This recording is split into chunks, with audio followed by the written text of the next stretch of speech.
Daniel Mastral. Você provavelmente já deve ter ouvido falar dele, seja através de seus próprios vídeos em seu canal no YouTube ou em algum corte de podcast que tenha viralizado. Fato é que algumas de suas histórias chamam muito a atenção, histórias essas que ele conta sobre a época em que era satanista. É cada papo estranho que muitas pessoas duvidam dessas suas aventuras e de como ele sabe tanto sobre o mundo espiritual e sabe tanto sobre tantas coisas, não é? Algumas pessoas dizem que na realidade Daniel Mastral nunca foi satanista e que ele é uma pessoa manipuladora e narcisista. Será que é verdade? Continuando a nossa série aqui sobre influenciadores polêmicos, né? Hoje a gente vai falar dele, Daniel Mastral, o homem que enfrentou uma seita satânica. Eu sou o Marcelo Milos, fica comigo e depois a vinheta eu te conto. Marcelo Ferreira, olha só, meu xará, ou como ele é conhecido pelo seu pseudônimo, Daniel Mastral.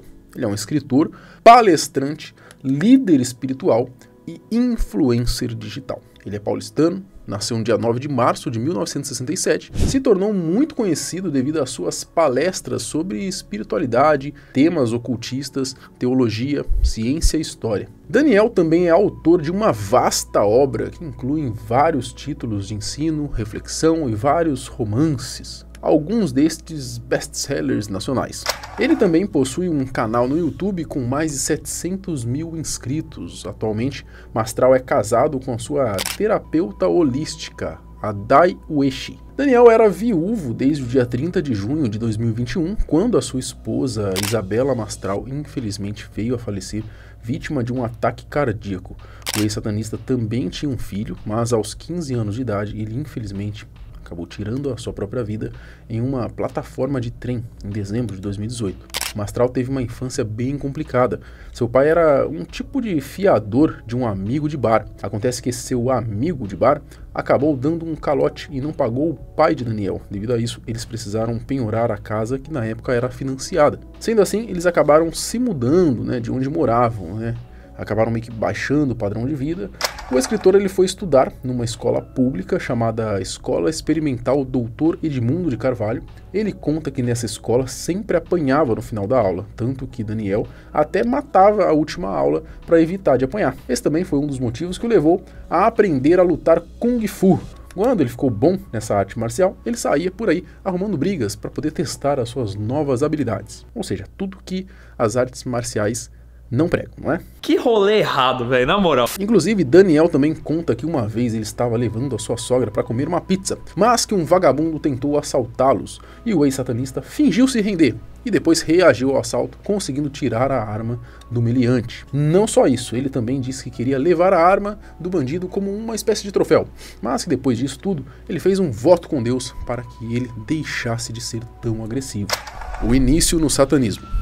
O escritor também conta que há muito tempo ele era satanista e que começou a ter contato com o satanismo com seus 17 anos de idade. Inclusive, também disse que sempre gostou de estudar sobre o ocultismo. Na época, até chegou a mandar uma carta para a Igreja de Satã. Chegou a ser respondido, mas disse que viu que ali rolava um certo caça-níquel, naquela igreja, pois na carta que o Daniel recebeu dizia que ele teria que doar ali $100 e iria receber então a sua carteirinha de satanista. Ou seja, até para você ser satanista hoje em dia você precisa de dinheiro, olha só. Um tempo depois de receber a carta, ele mandou outra dizendo que não tinha dinheiro. Como resposta, ele recebeu um formulário, preencheu e enviou. Depois de alguns meses, quando estava no centro de São Paulo, apareceu um homem de terno chamando Mastral pelo seu nome de batismo. A princípio, ele perguntou o motivo pelo qual Daniel estava interessado e também explicou para ele que lá ele teria uma família, mas no momento em que ele entrasse, também não haveria volta. Um dos motivos por Mastral ter entrado no satanismo seria que ele estava em busca de uma família de verdade. Daniel afirmou que o homem o levou para uma mansão em um salão dos iniciantes. E nesse salão, eles faziam uma espécie de lavagem cerebral nas pessoas, dando a entender que Deus era o verdadeiro vilão por coisas que ocorriam no mundo. Eles mostravam, por exemplo, imagens de doenças, queimadas, fome, pobreza, blá blá blá blá blá blá. Os rituais e os contatos com demônios. Durante os seus anos na seita satânica, Daniel Mastral afirmou que já havia lançado feitiços em muitos líderes religiosos, simplesmente por não gostar deles. Alguns desses feitiços deixavam então a pessoa doente, algumas vezes poderia causar até mesmo um acidente. Em um dos rituais que o influenciador fez naquela época, ele chegou a invocar o demônio Abraxas, que segundo Daniel era parecido com o Banguela, aquele dragão do filme Como Treinar o Seu Dragão. Outro que ele teve um certo contato foi o Astaroth, que nesse caso foi invocado em um ritual coletivo, que foi feito com mais de 200 pessoas reunidas, e também afirmou que todos estavam presentes ali naquele momento.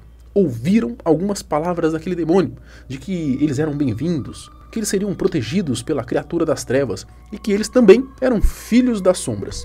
Eu vi a voz de outra entidade. Quem? Né, do Astaroth. Quem é Astaroth? Né, é a Astaroth. Né, é uma outra entidade que se manifestou dentro do ritual coletivo, dentro da... mais pessoas fazendo parte do ritual. Devia ter por volta de umas 200 pessoas. Caralho! No ritual. É. Físico? Presencial? Presencial, sim. E todo mundo viu a mesma coisa? Todos viram a mesma coisa. Deus é mais, rapaz. Deus me repreenderai. Deus me defenderai. O início da mudança. Em um dado momento de sua vida, Daniel decidiu que não queria mais ser satanista. Isso aconteceu após ele começar a namorar com uma mulher que era evangélica não praticante e que não sabia que o escritor era, então, tinha esse seu segredinho, né? Ele era satanista. Ela o convidou para ir em um culto que teria em sua igreja. Ele foi lá achando que não iria acontecer nada de ruim, porém, no momento em que ele estava entrando na igreja, ele ouviu o som de um louvor. E por conta disso, então, Daniel acabou desmaiando. A namorada dele ficou preocupada com tudo que ocorreu e decidiu marcar então um encontro com o pastor. Só que antes de ir a esse encontro, Daniel quis deixar o pastor doente com um feitiço para que ele não chegasse ao encontro. O pastor não foi ao encontro, mas nada de ruim aconteceu com ele. Daniel decidiu marcar então um segundo encontro e o chamou mais pessoas para que o ajudasse nesse próximo ritual, né, para que fosse mais poderoso. Ele foi novamente ao encontro, mas o pastor não foi. Dessa vez o motivo foi por conta de um acidente violento. O carro teve perda total, mas graças a Deus o pastor não se feriu, o que deixou Daniel bem irritado. Por conta disso, ele chamou a ajuda de um sumo sacerdote para lançar um feitiço ainda mais forte contra esse pastor, que se funcionasse, 13 vidas seriam ceifadas. Mas que raiva desse pastor também, né, cara? Pô, queria ferrar o pastor, velho. Mastral foi no último encontro achando que o pastor iria morrer. Depois de 2 horas esperando, o pastor chegou, que naquele momento aparentava estar bem abatido, mas que nunca disse o que aconteceu. Ele concordou em conversar com o pastor, mas depois disso desistiu. Devido a isso, o pastor decidiu então fazer uma oração em nome do Mastral, e ele desmaiou de novo. Não só isso, como também teve vários hematomas, suas roupas estavam rasgadas, enfim.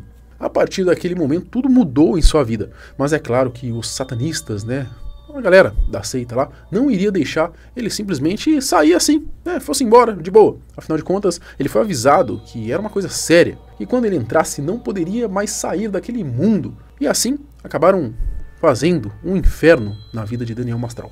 Por um momento ele achou que iria morrer nas mãos deles, pois chegaram inclusive a marcar horário e o dia para o assassinato. Ele estava com tanto medo de que um dos lugares que ele foi tentar arrumar uma proteção, foi em frente ao exército, e por medo de que algo fosse acontecer com ele, com sua família, Mastral fez uma oração pela primeira vez. Mas apesar de toda essa perseguição, eles foram meio que parando com as ameaças, né? Mas não é exagero dizer que eles fizeram um inferno na vida do escritor, sem contar que também poderiam ser uma ameaça para sua família, né? E a família dele nem sabia que ele era envolvido com essas forças ocultas. A tentativa de... No dia 25 de dezembro de 2022, o escritor publicou um vídeo informando que tinha tentado atentar contra sua própria vida. Ele explicou que tomou uma dose muito alta, com vários remédios tarja preta, no dia 11 de dezembro, após uma forte crise de depressão.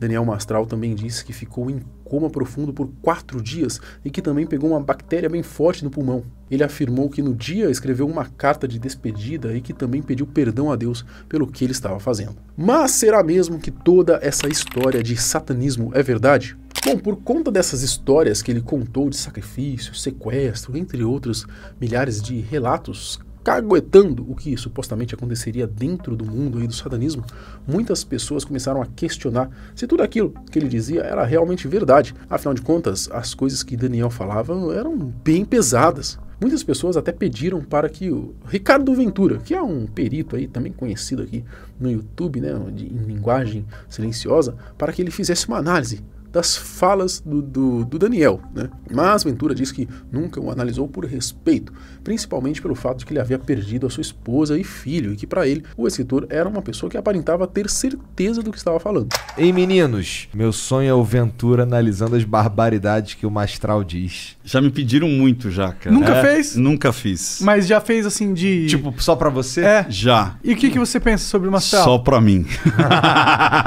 Eu acho que, sei lá, é um cara que acredita naquilo que ele tá dizendo. Sabe o que acontece, cara? Tem coisa que eu não gosto de mexer por respeito. Eu não conseguiria analisar um cara que acabou de perder a mulher. Bom, para muitas pessoas, Daniel é um manipulador que nunca foi de fato um satanista e que na realidade ele estaria usando isso apenas com o intuito de ganhar visibilidade. Já outros acreditam muito em suas falas. Mas e você? Tá de que lado dessa história? O que você acha sobre tudo isso? Comenta aqui embaixo, eu quero saber a sua opinião.